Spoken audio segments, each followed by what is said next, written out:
is Gail Baar. I'm a fiber artist and I dye my own fabric and make art quilts. Actually, I'm a musician. I play the cello and I've played my whole life. But I've also always sewn, and my family's very artistic. My father's an artist, my sister's an art teacher, my brother's an artist, my son's an artist. But I've always made quilts, and I always made just traditional quilts, like for the bed and everything. But then I think it was 2007, I started making, I saw that other people were making, more interesting kind of abstract art type of quilts. I didn't even know that those existed. And I took a fabric dyeing class that was for one weekend, and I really got interested in dyeing my own fabric. So now I buy like 100 yards of fabric at a time, and then in the summer I dye all the fabric, different colors, and I just have made quite a few and just developed my own style. You can make interesting colors, and I usually start with one color that's just like, I look through all my fabric, I find one color that just really is kind of interesting. Like sometimes they're kind of mottled or they have different texture to them.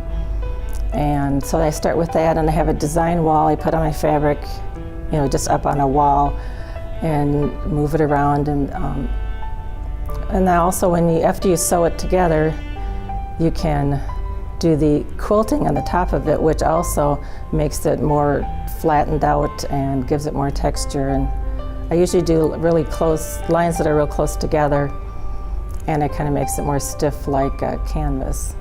I have different series. Like I have a color form series. I have different series that kind of have a theme.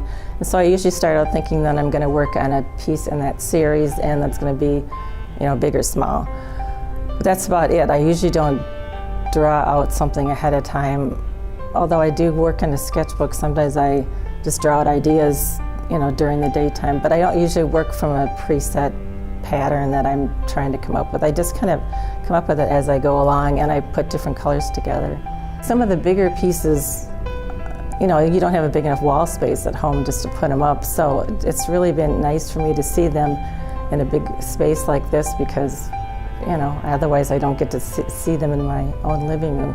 And I think people, even when you're thinking of fiber art, there's a lot of fiber art out now that's very detailed, and there's a lot of stitching and beading and different things, and I really like to keep mine simple, to focus on the shapes and the colors, and I think it's kind of unusual. So these will all be for sale. So if anyone wants to learn more about my work, they can look at my website.